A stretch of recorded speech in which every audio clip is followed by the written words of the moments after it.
বাবা শব্দটা দুইটা অক্ষরের, কিন্তু এই দুইটা অক্ষর দুইটা পৃথিবীর সমান। আপনি তা কখন বুঝবেন জানেন? যখন অক্ষর দুইটা এই পৃথিবীতে থাকবে না। প্রত্যেকটা বাবাই চায় তার সন্তান সুখে থাকুক। আমরা বাবার কাছে অনেক ইচ্ছেপূর্ণ আবদার করে থাকি। অনেক সময় বাবা আমাদেরকে না করে দেয়, তখন আমরা ভাবি আমাদের বাবা হয়তো আমাদেরকে ভালোবাসে না।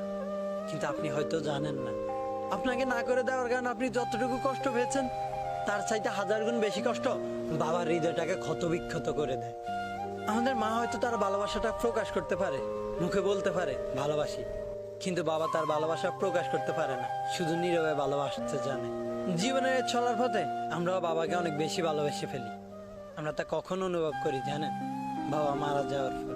আমরা হয়তো মাকে অনেকবারই বলেছি ভালোবাসি মা, কিন্তু বাবাকে হয়তো এখন একবারও বলে হওয়া ওঠেনি ভালোবাসি বাবা। আশেপাশে খোঁজ নিয়ে দেখেন, যাদের বাবা মারা গেছে তারা এখন 1000টা ইচ্ছে করলেও বলতে পারে না ভালোবাসি বাবা। তাই মৃত্যুর পরে নয়, মৃত্যুর আগে বাবাকে ভালোবাসার কথাটি জানিয়ে দিন।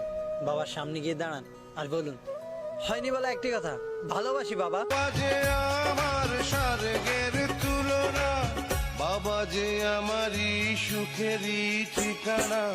পৃথিবীতে যার বাবা নেই মানে, সে বোঝে তার বেদনা।